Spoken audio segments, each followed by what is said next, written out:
ನಿಮ್ಮ ಮನೆ ಬಾಗಿಲಿಗೆ ನ್ಯೂಸ್ 18 ಕನ್ನಡ ಬಂದಿದೆ. ನಿಮ್ಮ ಸಮಸ್ಯೆಗೆ ಧ್ವನಿಯಾಗಲು, ನಿಮ್ಮ ಸಮಸ್ಯೆಯನ್ನು ಕೇಳಲು, ಆಡಳಿತ ನಡೆಸುವವರ ಗಮನವನ್ನು ನಿಮ್ಮತ್ತ ಸೆಳೆಯಲು, ನಿಮ್ಮ ಸಮಸ್ಯೆಗಳಿಗೆ ಪರಿಹಾರವನ್ನು ಹುಡುಕಲು, ಆ ಮೂಲಕ ನಿಮ್ಮೂರಲ್ಲಾಗಬೇಕಾದ ಬದಲಾವಣೆಯನ್ನು, ಅಭಿವೃದ್ಧಿಯನ್ನು, ಸಮಸ್ಯೆಗಳಿಗೆ ಪರಿಹಾರವನ್ನು ಖಾತ್ರಿಪಡಿಸೋದಕ್ಕೆ ನಾವು ಬಂದಿದ್ದೇವೆ. ಇದೇ ಹೊತ್ತಿನ ವಿಶೇಷ ನಮ್ಮೂರಲ್ಲಿ ನ್ಯೂಸ್ 18. ನಾನು ಆಶಿಕ್ ಮುಲ್ಕಿ.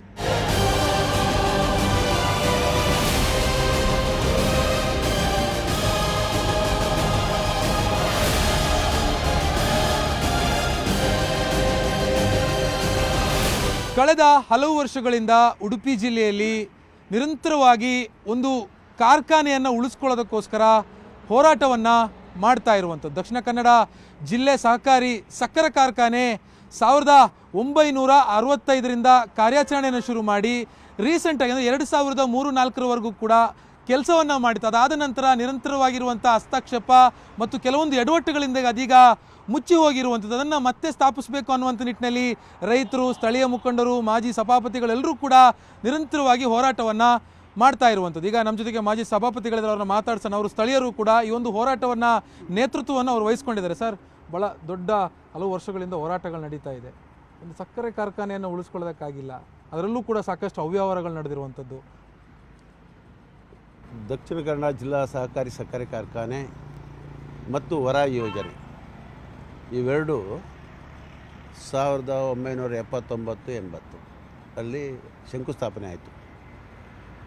ಸಕ್ಕರೆ ಕಾರ್ಖಾನೆ ಪ್ರಾರಂಭವಾಗಿ ನೀರಿನ ಕೊರತೆಯ ಬೇರೆ ಬೇರೆ ಕಾರಣಗಳಿಂದ ಅದು ಮುಚ್ಚತಕ್ಕಂಥ ಪರಿಸ್ಥಿತಿ ನಿರ್ಮಾಣವಾಯಿತು.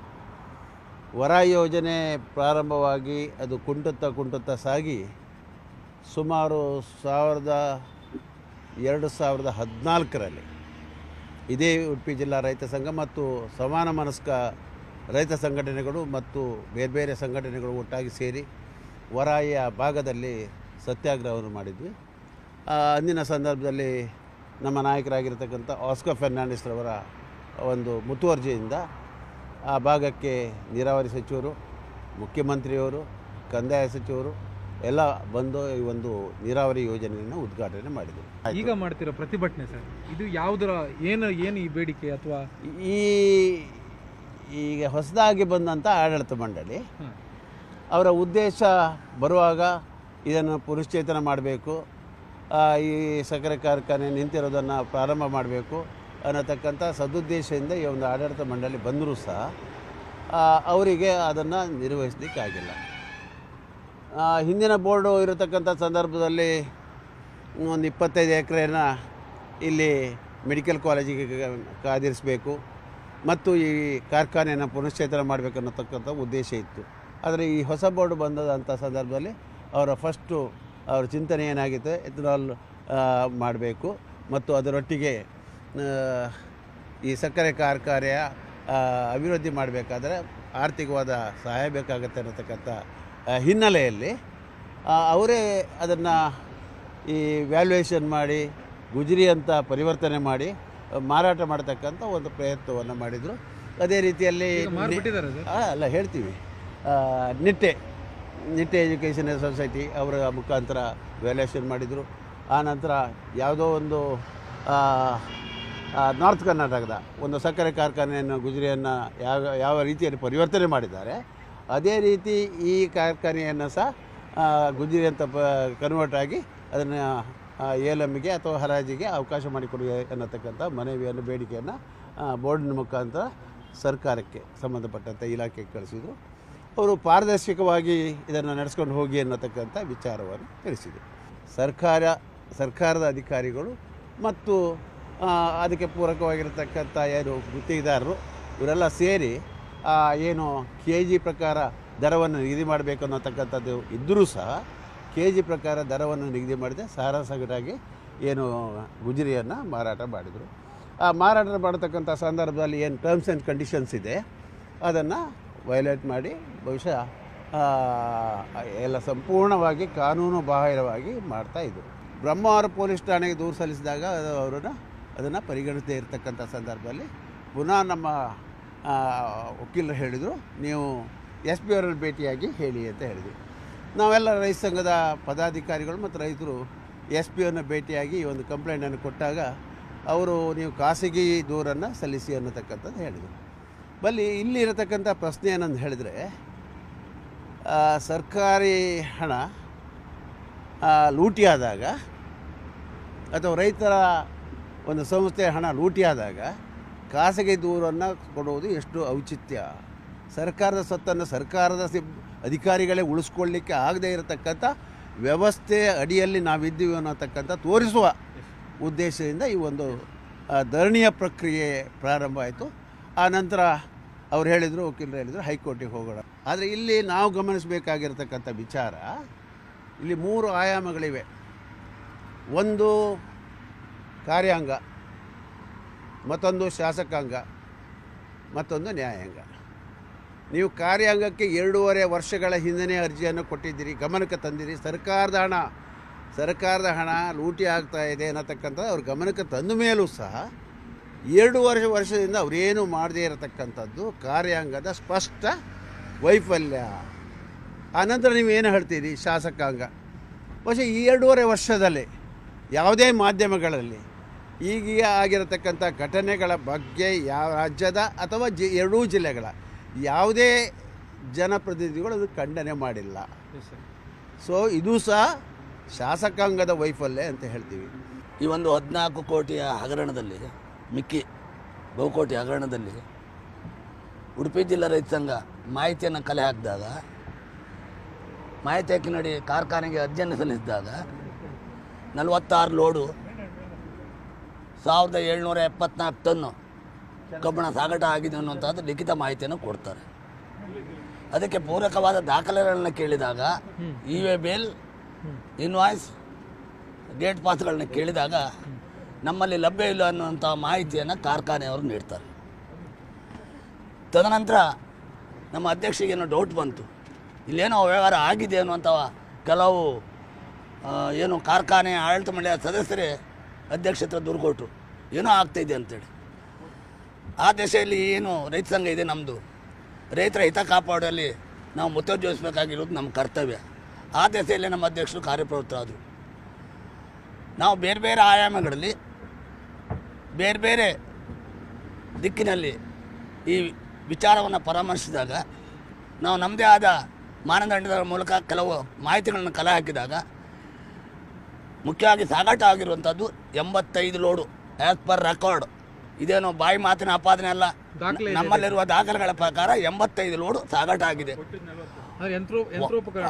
ಅದರ KG 2266 ಟನ್. ಇವುಗಳ ಟೋಟಲ್ ವ್ಯತ್ಯಾಸ, ಗೋಲ್ಮಾಲ್ ವ್ಯತ್ಯಾಸಗಳು 14 ಕೋಟಿಗೂ ಮಿಕ್ಕಿ. ಅದಲ್ಲದೆ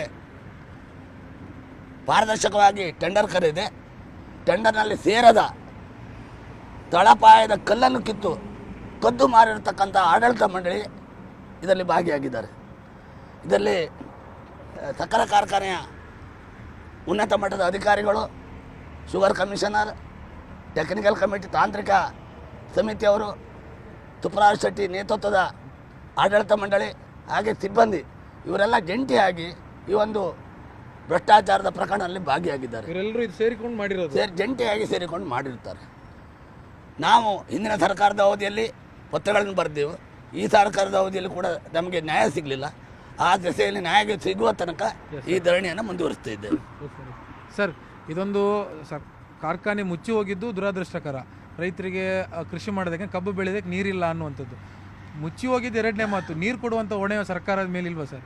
ಖಂಡಿತ. ಅದ್ರ ಬಗ್ಗೆ ವರೈ ಯೋಜನೆ ಬಗ್ಗೆ ಇದೇ ಪ್ರತಾಪ್ ಚಂದ್ರ ಶೆಟ್ಟರ್ ಅಧ್ಯಕ್ಷತೆಯಲ್ಲಿ ನಾವು ವರೈಯಲ್ಲೂ ಕೂತು ಅದ್ರ ಬಗ್ಗೆ ಒಂದು ಹಂತಕ್ಕೆ ನಿರ್ಣಯ ಆಗಿ ಈ ವರೈ ನೀರು ಈ ಮಟ್ಟಕ್ಕೆ ಬಂದಿದೆ. ಎಡದಂಡದ್ದು, ಬಲದಂಡದ ಹೇಳಿದ್ರಲ್ಲ ಅವರು, 9 ವರ್ಷದ ಕೆಳಗಡೆ ನಾವು ವರೈಯಲ್ಲೂ ಇದೇ ಥರ ಧರಣಿ ಕೂತು ಅದನ್ನು ಒಂದು ವ್ಯವಸ್ಥಿತ ನೀರು ಬರೋ ಥರ ಮಾಡಿ ಕಬ್ಬು ಬೆಳೆಗಾರರಿಗೆ ಈ ಸಕ್ಕರೆ ಕಾರ್ಖಾನೆ ಸ್ಟಾರ್ಟಿಂಗ್ ಕಾರಣವೇ ವರೈ ಯೋಜನೆಯಿಂದ ನೀರು ಬಂದು ಇಲ್ಲಿ ಕಬ್ಬು ಬೆಳೆಸ್ಲಿಕ್ಕಂತ. ಆದರೆ ಇದರಲ್ಲಿ ಏನಾಗಿದೆ, ಈಗ ಬಂದ ಬೋರ್ಡಿನವರು ಅವರಿಗೆ ನೀರು ಬರೋದು ಮತ್ತೊಂದು ಅಗತ್ಯ ಇಲ್ಲ, ಕಾರ್ಖಾನೆ ಅನ್ನು ಪುನಃ ಪುನಶ್ಚೇತನ ಮಾಡಬೇಕಂತ ಆ ಕಾರಣ ಅವರಿಗಿಲ್ಲ. ಅವ್ರು ಬಂದ ಉದ್ದೇಶ ಇದನ್ನು ಕಂಪ್ಲೀಟ್ ನೆಲಸಮ ಮಾಡಿ ಗುಜರಿಗೆ ಮಾರಿ ನೋಡಿ ಗುಜರಿ ಅಂತ ಹೇಳ್ತಾರೆ, ಅವರು 700-800 ರೂಪಾಯಿ ಕೆ ಜಿಗಿರುವಂಥ ಹಿತ್ತಳಿ ತಾಮ್ರ ಮೋಟ್ರನ್ನ ಒಳಗಡೆ ಇದ್ದ ಒಳ್ಳೊಳ್ಳೆ ಕಾಸ್ಟ್ಲಿ ಮಾಲನ್ನು 82 ರೂಪಾಯಿ ಕೋಟ್ ಮಾಡಿ ಗುಜರಿಗೆ ಅಂತ ಮಾರಿದ್ದಾರೆ. 700 ರೂಪಾಯಿ 700-800 ರೂಪಾಯಿ ಮಿಕ್ಕಿ ಕಾಪರ್ ಅದ್ರ ವ್ಯಾಲ್ಯೂಯೇಷನ್ ಇರೋದು. ಈ ಥರ ಲೂಟಿದ್ರು ಸರ್ಕಾರವು ಕಣ್ಣು ಮುಚ್ಕೊಂಡು ಕೂತ್ಕೊಂಡಿದೆ. ಕಾನೂನು ವ್ಯವಸ್ಥೆಯಲ್ಲಿ ಪೊಲೀಸ್ ಡಿಪಾರ್ಟ್ಮೆಂಟು ಮಾತಾಡ್ತಾ ಇಲ್ಲ. ಅದಕ್ಕೆ ಸರಿಯಾದ ನಿಮ್ಮ ಮೀಡಿಯಾದವ್ರ ಸಪೋರ್ಟು ನಮ್ಗೆ ಭಾರಿ ಕಮ್ಮಿ ಇದೆ. ಅದನ್ನು ಏನು ಜನಪ್ರತಿನಿಧಿಗಳು ಮಾತಾಡ್ತಾ ಇಲ್ಲ. ಎರಡೂ ಪಾರ್ಟಿಯವರು ಆ ಪಾರ್ಟಿ ಈ ಪಾರ್ಟಿ ಅಂತ ಹೇಳ್ತಾ ಇಲ್ಲ, ಯಾರೂ ಮಾತಾಡ್ತಾ ಇಲ್ಲ. ಇದು ವ್ಯವಸ್ಥೆ ಏನು ಈಗ ನಿಮಗೆ ಬೆಂಬಲ ಕೊಡಕ್ಕಂತಾನೆ ನಾವು ಬೆಂಗಳೂರಿಂದ ನೀವು ಬಂದಿದ್ದು ಖುಷಿ ಆಯಿತು, ಇನ್ನೂ ಕೊಡಿ, ಸ್ವಲ್ಪ ಜನರಿಗೆ ಮುಡಿಸಿ, ಸರ್ಕಾರಕ್ಕೂ ಗೊತ್ತಾಗಲಿ. ನಾವು ಯಾಕೆ ಈಗ ನಮ್ಗೆಲ್ರಿಗೂ ಉದ್ಯೋಗ ಇಲ್ಲದೆ ಇಲ್ಲಿ ಬಂದು ಕೂತಿದ್ದಲ್ಲ, ಅಥವಾ ಯಾರು ವೈಯಕ್ತಿಕ ವಿಚಾರ ಅಲ್ಲ. ನಮ್ಮ ಅಧ್ಯಕ್ಷರಿಗೂ ಏನು ವೈಯಕ್ತಿಕವಾಗಿ ಅವರಿಗೇನು ಇದರಲ್ಲಿ ಕಾರ್ಖಾನೆಯಿಂದ ಏನು ಆಗಬೇಕಾದಿಲ್ಲ, ಅವ್ರದ್ದು ವ್ಯವಸ್ಥೆ ಇದೆ. ಆದರೆ ಎಲ್ಲರೂ ಬಂದು ಇಲ್ಲಿ ಕೂತಿದ್ದು ಯಾಕೆ ಹೇಳಿ? ಸರ್ಕಾರದ ಹಣ ವೇಸ್ಟ್ ಆಗಿದೆ, ನುಂಗಿದ್ದಾರೆ. ರೈತರ ಹಣ 110 ಎಕರೆ ಜಾಗ ನಾವು ಇಷ್ಟೊತ್ತಿಗೆ ಕೂತ್ಕೊಂಡಿದ್ರೆ ಇಷ್ಟೊತ್ತಿಗೆ ಅದನ್ನೂ ಮಾರ್ತಿದ್ರು, ಮಾರ್ಲಿಕ್ಕೆ ಅದಕ್ಕೂ ರೆಡಿ ಮಾಡಿದ್ರು. ಆದ್ದರಿಂದ ಅದನ್ನೊಂದು ಉಳಿಸಿಕೊಡಿ, ನಮ್ಗೆ ಉಳಿಬೇಕು. ಅದು ಆದವ್ರ ಮೇಲೆ ಪನಿಷ್ಮೆಂಟ್ ಆಗಬೇಕು, ಅವ್ರಿಗೆ ಶಿಕ್ಷೆ ಆಗಬೇಕು ಅಂತ ನಮ್ಮ ಹೋರಾಟ. ಮೇಡಮ್, ಎಷ್ಟು ದಿನದಿಂದ ಹೋರಾಟ ನಿರಂತರವಾಗಿ ಮಾಡ್ತಾ ಇದ್ದೀರಿ? ಈ ಹೋರಾಟ ನಮ್ಮ ರೈತರಿಗೆ ಇದು ಸಕ್ಸಸ್ ಆದರೆ ರೈತರಿಗೆ, ಕಾರ್ಖಾನೆಗೆ, ಎಲ್ಲ ವಿಷಯದಲ್ಲೂ ಇದು ತುಂಬ ಅತ್ಯುತ್ತಮವಾದ ವಿಚಾರ. ಮತ್ತು ಇದು ಕಬ್ಬಿನ ಬೆಳೆಗಾರರಿಗೆ ಈ ಒಂದು ವರಾಯಿ ನೀರು ವ್ಯವಸ್ಥೆ ಮಾಡಿದ್ದಾರೆ ಮೊದಲು, ಅದರಿಂದ ತುಂಬ ಹೆಲ್ಪ್ ಆಗಿದೆ. ಮತ್ತು ಈ ಕಾರ್ಖಾನೆ ಪುನಶ್ಚೇತನಗೊಂಡ್ರೆ ಕಬ್ಬು ಬೆಳೆಗಾರರಿಗೆ ತುಂಬ ಉಪಯೋಗ ಅಂತ ನನ್ನ ಅಭಿಪ್ರಾಯ. ಕಾರ್ಖಾನೆ ಇಲ್ವಲ್ಲ, ಇರೋ ಬರೋದಲ್ಲ ಗುಜರಿಗೆ ಅದಕ್ಕೆ ಅಲ್ಲ ಧರಣಿ ಕೂತದ್ದು. ಧರಣಿ ಈಗ ಮಾಡುದೇನು ಪುನಶ್ಚೇತನ ಆಗ್ಬೇಕಂತಾನೆ. 700 ರೂಪಾಯಿಗೆ ಮಾರ್ಕೆಟ್ ರೇಟ್ 80 ರೂಪಾಯಿ 90 ರೂಪಾಯಿ. ಅವರಿಗೆಲ್ಲ ಶಿಕ್ಷೆ ಆಗ್ಬೇಕು ಸರ್, ಕಾನೂನು ಕ್ರಮ ಕೈಗೊಂಡು ಅವರಿಗೆ ಶಿಕ್ಷೆ ಆಗಬೇಕು. ಯಾರು ಕೊಡಬೇಕು? ಅಲ್ಲಿ ನೋಡಿದ್ರೆ ಸರ್ಕಾರನು ಕಣ್ಣು ಮುಚ್ಕೊಂಡು ಕೂತಿದೆ ಅಂತ ಸಭಾಪತಿ ಎಲ್ಲ ಹೋರಾಟ ಮಾಡಿದ್ರೆ ಆಗದಿದ್ದು ಯಾವುದೂ ಇಲ್ಲ ಸರ್. ನಾಯಕರು ನೋಡಿ, ಮಾಜಿ ಸಭಾಪತಿಗಳನ್ನ ಕರ್ಕೊಂಡ್ ಬಂದಿದ್ದೀರಿ, ಹೋಗಿ ಅವರೇ ಹೋರಾಟ ಕೊಡ್ತಾ ಫೈಟ್ ಮಾಡ್ತಾ ಮತ್ತೆ ಅವರೆಲ್ಲ ಒಟ್ಟುಗೂಡಿಸಿ ಜನರನ್ನ. ಜನಸ್ಪಂದನೆ ಒಳ್ಳೇದುಂಟು ಸರ್, ಜನಸ್ಪಂದನೆ ಒಳ್ಳೇದುಂಟು ಅವರ ಹೋರಾಟಕ್ಕೆ.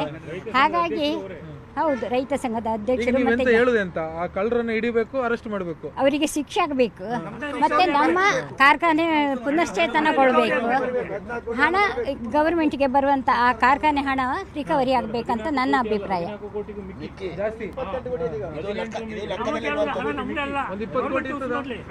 ಕಾರ್ಖಾನೆ ಇದ್ದಾಗ ಯಾವ ತರ ವಾತಾವರಣ ಇತ್ತು, ಈಗ ಹೆಂಗಿದೆ? ಕಾರ್ಖಾನೆ ಇರುವಾಗ ಒಂದು ಇಲ್ಲಿ ರೈತರಿಗೆ ನಮ್ಮ ಆಸ್ತಿ ಎಂಬ ಒಂದು ಅಭಿಮಾನ ಇದ್ದಿತ್ತು. ಇವಾಗ ಇಲ್ಲಿ ಗುಜರಿ ಎಲ್ಲ ಮಾರಿ ಇದೊಂಥರ ಗುಜರಿ ಅಂಗಡಿ ಅಲ್ಲ, ಇದು ಬೋಳು ಸ್ಮಶಾನದ ರೀತಿಯಾಗಿದೆ. ನೋಡಲಿಕ್ಕೆ ನಮಗೆ ಇಲ್ಲಿ ಆ ಪ್ಲೇಸಿಗೆ ಹೋಗಲಿಕ್ಕೆ ನಮಗೆ ಒಂಥರ ದುಃಖ ಆಗ್ತದೆ. ಯಾಕಂದರೆ ನಮಗೆ ಇಡೀ ಅವಿಭಾಜಿತ ನಮ್ಮ ದಕ್ಷಿಣ ಕನ್ನಡ ಮತ್ತು ಉಡುಪಿ ಜಿಲ್ಲೆ ಇಲ್ಲಿ ಒಂದು ಹೆಮ್ಮೆಯ ಒಂದು ಸ್ಥಳ ಇದು. ಸುಮಾರು 100ಕ್ಕಿಂತ ಮಿಕ್ಕಿ ಹೆಚ್ಚು ಎಕರೆ ಜಾಗ ಇದೆ.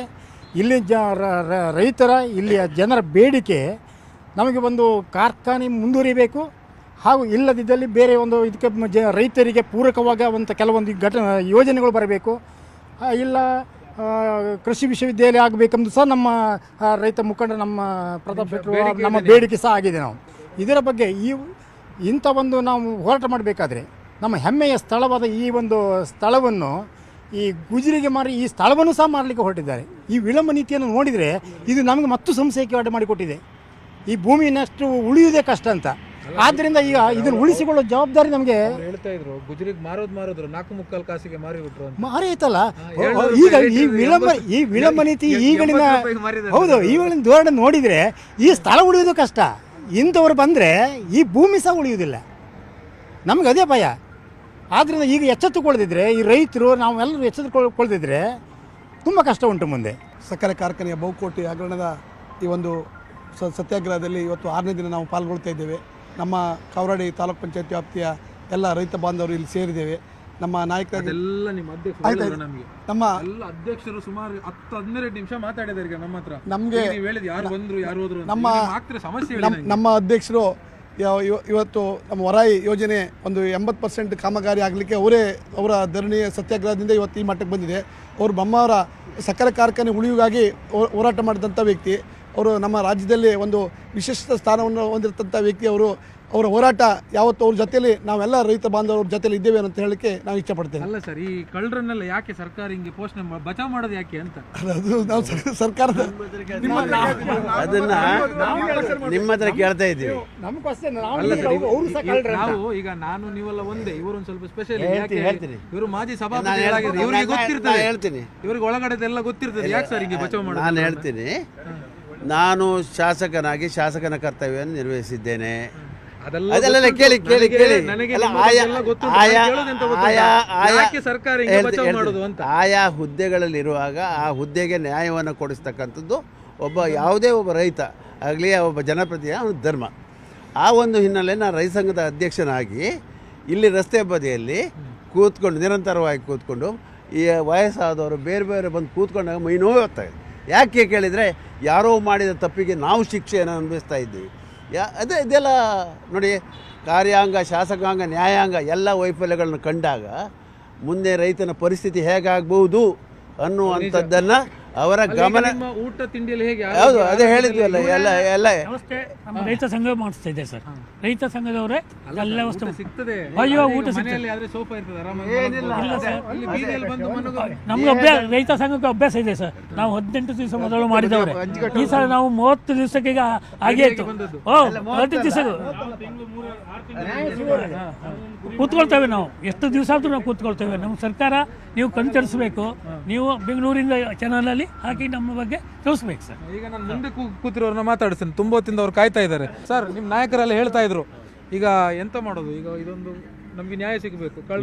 ನಾವು ಪ್ಯಾಂಪ್ಲೆಟ್ ಅಲ್ಲಿ ಏನು ಹಾಕಿದ್ದೇವೆ, ನ್ಯಾಯದಾನದ ವಿಳಂಬ, ನ್ಯಾಯದ ನಿರಾಕರಣೆ ಅಂತ. ಇವತ್ತು ನಾವು ಅನಿರ್ದಿಷ್ಟಾವಧಿ ಸತ್ಯಾಗ್ರಹ ಮಾಡ್ತಾ ಇದ್ದೇವೆ. ಡಿನೈಡ್ ನಮ್ಮ ನಾಯಕರ ಅದೇ ವಾಕ್ಯನ ಹಾಕಿದ್ದಾರೆ ಪ್ಯಾಂಪ್ಲೆಟ್ಸ್ ಅಲ್ಲಿ. ಬಹುಶಃ ನಮಗೆ ಇದನ್ನು ಇವತ್ತು ನಮ್ಮ ನಾಯಕರಲ್ಲಿ, ರೈತ ಸಂಘದ ನಾಯಕರಲ್ಲಿದ್ದರೆ ಈ ಜಾಗ ಇವತ್ತು ಮಾಡ್ತಿದ್ರು. ಒಂದು ಹಂತದಲ್ಲಿ ಖಾಸಗರಿ ಕೊಡಲಿಕ್ಕೆ ಇದು ಹೊರಟಿದ್ರು.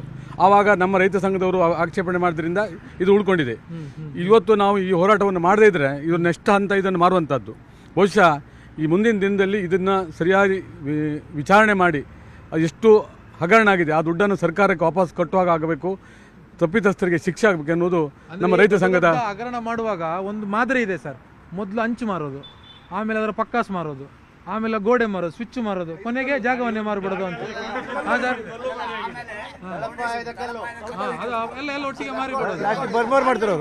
ಲಾಸ್ಟಿಗೆ ಬರ್ಮಾರು ಮಾಡ್ತಾರೆ. ಈಗ ನಮ್ಮ ಪಾಲಿಸಿ ಏನಾದ್ರೂ ಇಲ್ಲಿ ಅಡಾಪ್ಟ್ ಮಾಡ್ಕೊಂಡಿದ್ದಾರೆ ಅಂತ ನಮ್ಮ ರೈತ ಅಧ್ಯಕ್ಷರು, ನಮ್ಮ ಬಾಸ್, ಈಗ ಅವರ ಇದರಲ್ಲಿ ನಾವು ಧರಣಿ ಮಾಡ್ತಾ ಉಂಟು. 14 ಕೋಟಿ ಅಂತ, ಈಗ 14 ಅಲ್ಲ 30 ಕೋಟಿ ಆಗಿದೆ. ಆ 30 ಕೋಟಿ ಹಣ ಬರೋದು ಇಲ್ಲಿ ಅಲ್ಲಾಡೋದಿಲ್ಲ. 30 ಕೋಟಿ ಡಬ್ಬಲ್ ಆಯ್ತಲ್ಲ ಮಾರ್ರೆ. 14 ಕೋಟಿ 30 ಕೋಟಿ ಆಗಿದೆ. ಈಗ ಅದಕ್ಕೆ ಬಡ್ಡಿ ಅಲ್ಲ, ಅವ್ರು ಕೊಡಬೇಕು. ಈಗ 30 ಕೋಟಿ ಬಂದು ನಾವು ಇಲ್ಲಿಂದ ಅಲ್ಲಾಡೋದಿಲ್ಲ. ಇಲ್ಲೇ ಹೌದು ಬಿಡ್ತೇವೆ, ಇಲ್ಲ ಬಿಡೋದಿಲ್ಲ. ಇಲ್ಲೇ ಎಷ್ಟು ವರ್ಷ ಆಗಲಿ ಇಲ್ಲಿರ್ತೇವೆ ನಾವು. ನಮ್ಮ ಈ ಸಕ್ಕರೆ ಕಾರ್ಖಾನೆಯ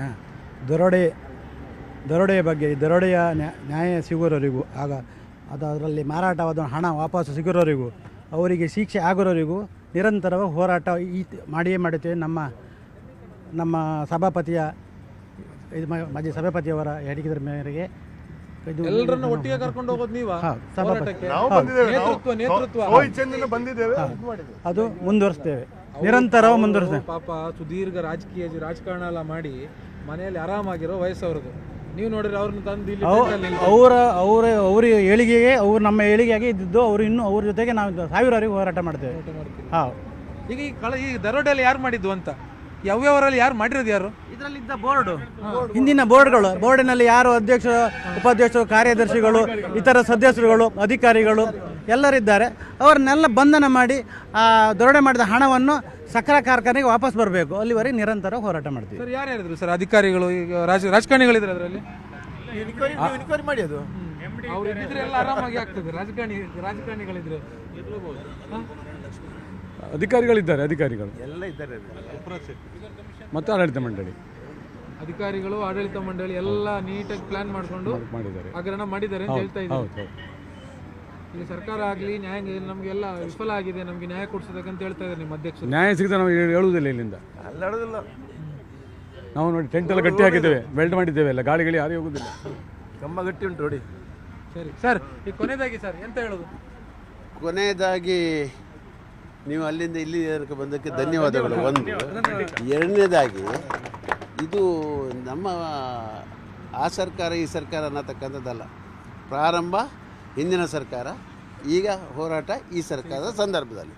ಆದ್ದರಿಂದ ಯಾರ ಮೇಲೆ ಅದು ಗೂಬೆ ಕೂರಿಸ್ಬೇಕಂತ ಅಲ್ಲ. ಆದರೆ ನಮ್ಮ ಇಲ್ಲ ಆದರೆ ನೋಡಿ, ಇಲ್ಲೊಂದು ಬೋರ್ಡ್ ಇದೆ, ರಾಜಕಾರಣಕ್ಕೆ ಭಾಷಣಕ್ಕೆ ಅವಕಾಶ ಇಲ್ಲ ಅಂತ. ಒಂದು. ಎರಡನೇದಾಗಿ ನಾವು ಹೇಳತಕ್ಕಂಥದ್ದು, ಇದು ನಮ್ಮ ಕೆಲಸ ಅಲ್ಲ, ಸರ್ಕಾರದ ಕೆಲಸ. ನಾವು ಇಲ್ಲಿ ಕೂತ್ಕೊಳ್ಳೋ ಬದಲು ಸರ್ಕಾರಕ್ಕೇನು ಒಂದು ದಿವಸದ ಕೆಲಸ ಇದೆಲ್ಲ ಮಾಡೋಕ್ಕೆ, ಯಾಕಂದರೆ ಒಂದು ದಿವಸನೇ ಬೇಡ. ಹೌದು. ಆದ್ದರಿಂದ ನಮಗೆ ದಂಡನೆ ಮಾಡಿದಷ್ಟು ಅವ್ರಿಗೆ ತೃಪ್ತಿ ಆಗೋದಾರೆ ತೃಪ್ತಿ ಮಾಡ್ಕೊಂಡು ಅನ್ವಯಿಸಿದ್ದೀವಿ.